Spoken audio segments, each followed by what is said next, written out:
Writing এর topic হচ্ছে জনসংখ্যা বৃদ্ধির প্রভাব নিয়ে প্রতিবেদন লেখা।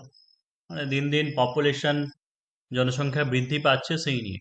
এবার ব্যাপারটা হচ্ছে এটা ওভারঅল এরকম থাকতে পারে যে জনসংখ্যা বৃদ্ধির প্রভাব নিয়ে ভারতে বৃদ্ধি কি গোটা মানে ওয়ার্ল্ডে বৃদ্ধি সেইভাবে নয়, তবে এমনভাবে টানা হয়েছে যে ভারতের প্রসঙ্গটা টানা হয়েছে। বা তোমাকে যাই বলুক না কেন সেই তার কারণ বা প্রভাব তো সেই একই জিনিসই হবে, ওটা নিয়ে কোনো সমস্যা নেই। কারণ ভারতে বললেও যা কারণ হবে, অন্যান্য ওয়ার্ল্ড অনুযায়ী যা বললে হবে সেই একই জিনিসই হবে কম বেশি। তো যেমনই যেটাই যার উপরে টপিক দিক না কেন এইটাই লেখা যাবে, অসুবিধা হবে না। তো যাওয়ার আগে পয়েন্টে যাওয়ার আগে আর একবার ঝালিয়ে দিচ্ছি, মানে একটা রিপোর্ট রাইটিং এর পয়েন্ট বা টপিক গুলো বা কিভাবে কে লিখতে হয় সেই ব্যাপারটা নিয়ে আর একবার আমি ডিসকাস করে দিচ্ছি। যে একটা রিপোর্ট বা প্রতিবেদন মানে জানো যে কোনো একটা ঘটনা বা কোনো একটা ইনসিডেন্ট বা কোনো একটা সাবজেক্ট তার উপর লেখা। শুধুমাত্র এইটুকু বলে দিচ্ছি যে প্রতিবেদন মানেই শুধু নিউজ পেপারে আসবে সেই ধারণাটা মুছে ফেলবে। তার কারণ খসড়া প্রতিবেদন হয়, খসড়া প্রতিবেদনটা মানেই যে শুধু তোমার নিউজ পেপারে আসবে তা নয়। ওটা হতে পারে যে কোনো একটা লিফলেটের মাধ্যমে ছাপানো হচ্ছে, বা কোনো একটা অভিজ্ঞতা, সেটা স্কুলের, হয়তো স্কুলে তোমার টিচার্স ডে পালন হয়েছে সেটা যেমন লিখছো, সেটা নিউজ পেপারে নাও আসতে পারে, তুমি ওটা প্রতিবেদন আকারে লিখছো। তো এটা হচ্ছে প্রতিবেদন। প্রতিবেদন মানে শুধু নিউজ পেপারে আসাই নয়, কোনো একটা সাবজেক্টের উপর ভিত্তি করে সেই জিনিসটা সম্পর্কে তথ্য লেখা বা তথ্য দেওয়া, সেটাকে বলা হয় প্রতিবেদন।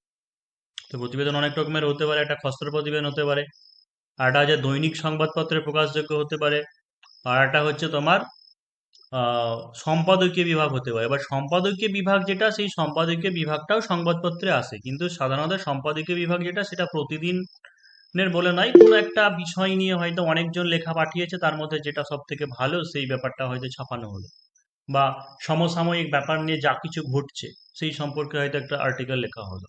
এটাই হচ্ছে এডিটোরিয়াল।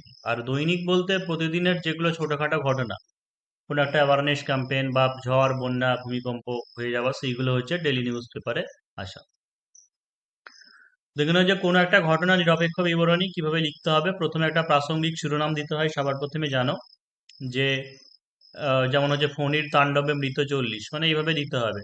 যদি পাস্ট টেন্সেও লেখা হয় অতীতের কোনো ঘটনা নিয়ে, মানে যেগুলো নিউজ সাধারণত ডেলি নিউজ পেপার হয় সেগুলো হচ্ছে পাস্টের অতীতের হয়ে গেছে, তবু কিন্তু টাইটেলটা তোমার প্রেজেন্ট ফরম্যাটেই হবে। মানে যেমন ফণীর তাণ্ডবে মৃত্যু হয়েছিল 40, সেটা এরকম নয়। তো শিরোনামটা এমনিতে নিউজ পেপারে দেখবে কিছু কিছু টপিক এরকম থাকে, বেশ চমকপ্রদভাবে লেখা থাকে, কিন্তু যেহেতু এটা কম্পিটিটিভ লাইনের তো এখানে খুব একটা চমকপ্রদভাবে লেখা দরকার নেই। যে টপিকের উপরে দেবে সেই টপিকটাকেই সাদামাটা ভাবে লিখতে হবে। এরপর 2 নম্বরে যে দৈনিক সংবাদপত্রের প্রকাশযোগ্য উল্লেখ থাকলে নিজস্ব সংবাদতা লেখা যেতে পারে, অথবা নিজের নাম লেখা যায়। এবার নিজের নাম লেখা তো মানা, কারণ দেখবে কোনো একটা টপিক লেখা থাকে, বাইরে স্টাফ রিপোর্টার থাকতে পারে, বা যে লিখেছে তার নাম দেওয়া থাকে। কম্পিটিটিভে নিজের নাম বা নিজের ঠিকানা দেওয়া মানা, সেই কারণের জন্য ইংরেজির ক্ষেত্রে XYZ বা বাংলায় হলে ক খ গ ব্যবহার করবে। এবার যেটা হচ্ছে যে অ্যাড্রেস বা তারিখ, এই ব্যাপারটা নিয়ে।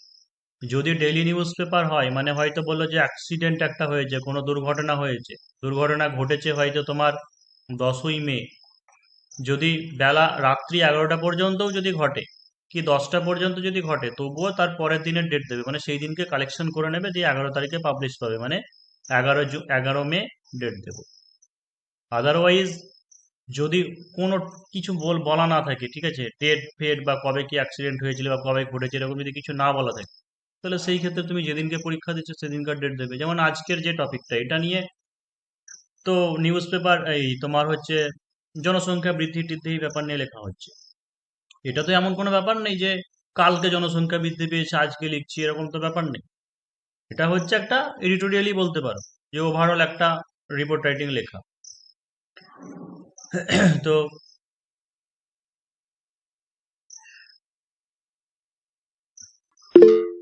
এটা সাধারণত যেদিনকে আমি পরীক্ষা দেবো, যেদিনকে লিখবো সেদিনকারই ডেট দেবো। যেমন সোশ্যাল মিডিয়া নিয়ে বলুক বা এগুলো নিয়ে বলুক, বা ড্রাগ অ্যাডিকশন নিয়ে বলুক, এইগুলো বা অনলাইন এডুকেশন নিয়ে বলুক, যেদিনকে পরীক্ষা দিব বা যেদিনকে লিখছি আমরা সেদিনকারই ডেট দেবো।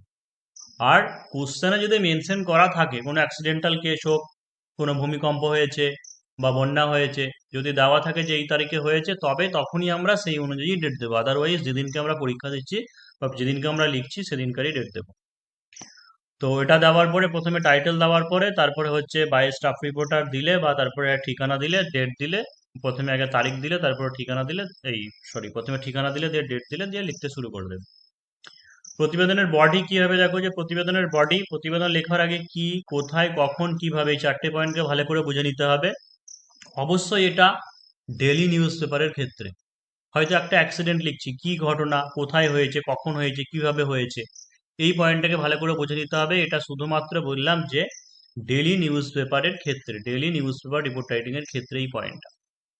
আর যেগুলো সাধারণত এডিটোরিয়াল বা আজকের যে টপিকটা দিয়েছি এটাকে বলা হয় এডিটোরিয়াল বলতে পারো বা এসে টাইপ বলতে পারো, মানে একটা প্রবন্ধ যেভাবে আমরা লিখি, যে প্রথমে একটা ইন্ট্রোডাকশন থাকে, তারপরে সেই জিনিসটা কি, তারপরে কেন, কারণটা কি, এর কুপ্রভাব কি বা ফলাফল কি বা প্রতিকারের উপায়, তারপরে উপসংহার শেষে। আজকে যেটা দিয়েছি সেইগুলোকে এটা বলে এসে টাইপ। তো এইগুলোর ক্ষেত্রে এই চারটে পয়েন্টের কোনো মেন ব্যাপার নাই, ওটা ফার্স্ট পয়েন্টে কি জিনিস নিয়ে লিখছি সেটা লিখতে হবে। তো পরের পয়েন্টে যে এরপর প্রথম অনুচ্ছেদে 3 থেকে 4টে লাইনের মধ্যে সম্পূর্ণ পুরো ঘটনাটা বলে দিতে হবে। পরের অনুচ্ছেদে সেই ঘটনার সম্পূর্ণ বিবরণ দিতে হবে। মেনলি এখানে যে নিয়মগুলো লেখা আছে এগুলো সব এডিটোরিয়ালের, এই সরি মানে ডেইলি নিউজ পেপারের জন্য। আর শেষ প্যারাগ্রাফে কোনো প্রতিকারের উপায় বা হচ্ছে সমাধান বলে দিতে হবে। 10 নম্বর পয়েন্টটা ভালো করে দেখো, যে কোনো দুর্ঘটনামূলক প্রতিবেদন যেটা অনুষ্ঠিত হয়ে গেছে এরকম ধরনের প্রতিবেদনে অতীতকাল ব্যবহার করতে হবে, কিন্তু সম্পাদকীয় বিভাগ বা এসে টাইপ এইগুলোর ক্ষেত্রে প্রেজেন্ট টেন্সে লিখতে হবে। একটি ভালো প্রতিবেদনের ক্ষেত্রে কম্প্যাক্টনেস থাকবে, অর্থাৎ প্রত্যেকটা প্যারাগ্রাফের সঙ্গে যেন একটা লিঙ্ক থাকে, কোথাও যেন খাপছাড়া না মনে হয়।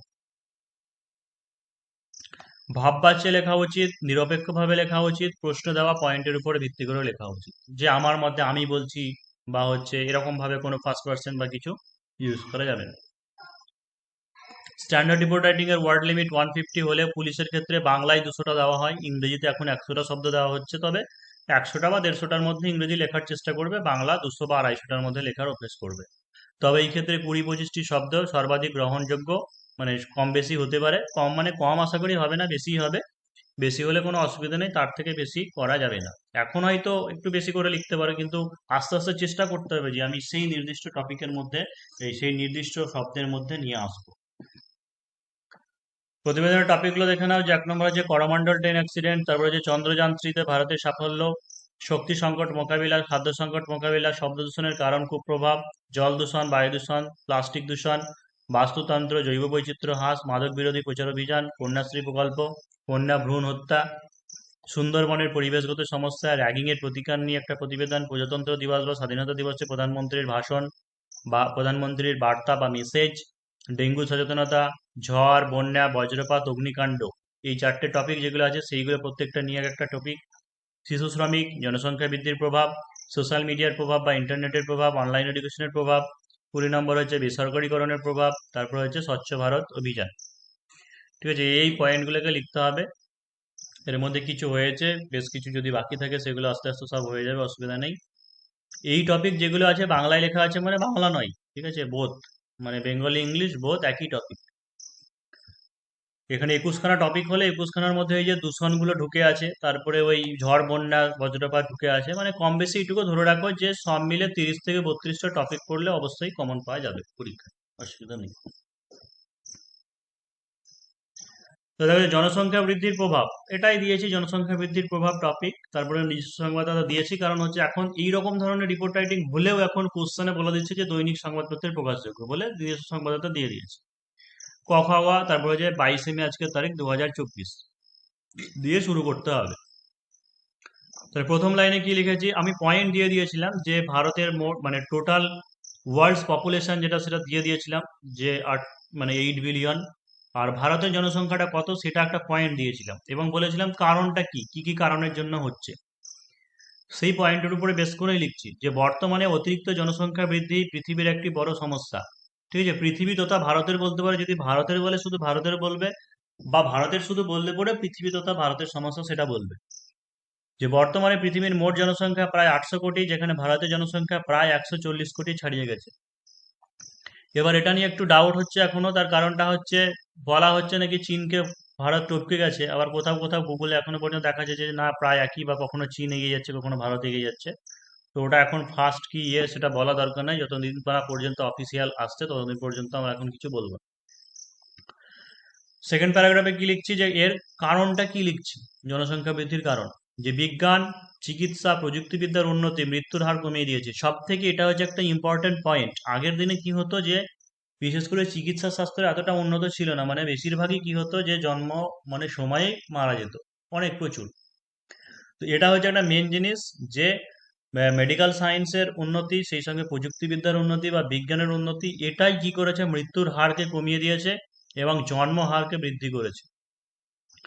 সেটা হচ্ছে মেন কারণ। তারপরে হচ্ছে ধর্মীয় আবেগ প্রবণতা। ঠিক আছে, কিছু কিছু জিনিসের মধ্যে এরকম থাকে, নিশ্চয় এটা খুলে বলছি না, ধর্মীয় আবেগ প্রবণতা, যে নষ্ট করতে হয় না এরকম কিছু ব্যাপার থাকে, সেই কারণের জন্য প্রোটেকশন নেয় না। তো ধর্মীয় আবেগ প্রবণতা, তারপরে হচ্ছে কুসংস্কার বা পুত্র সন্তান লাভের কারণে জনসংখ্যা দিন দিন বৃদ্ধি পাচ্ছে। এই ধর্মীয় আবেগ প্রবণতা বা কুসংস্কার দুটোই পড়ে গেলে, বা পুত্র সন্তান লাভ, মানে একটা স্ট্রেস থাকে পিতামাতার উপরে, যে বা বিশেষ করে মায়ের উপরে। ঠিক আছে, কারণ বর্তমানে তো জানো যে এখন যদি অনেকটা অনেক জেনে গেছে যে একটা পুত্র সন্তান হবে নাকি কন্যা সন্তান হবে, সেটা ডিপেন্ড করছে পিতার উপরে, মায়ের কোনো দোষ থাকে না। কিন্তু তবুও এখনো অনেক জায়গাতে, বা আগের দিনে ছিল, এখনো আসছে, যে মেয়ে হলে পরে দেখতে পারে না, ঠিক আছে, যে ছেলেই লাগবে, পুত্র সন্তানই লাগবে। তো এরকম থাকে যে যতদিন না পর্যন্ত একটা পুত্র সন্তান হচ্ছে, ততদিন পর্যন্ত সন্তান নিতে থাকে।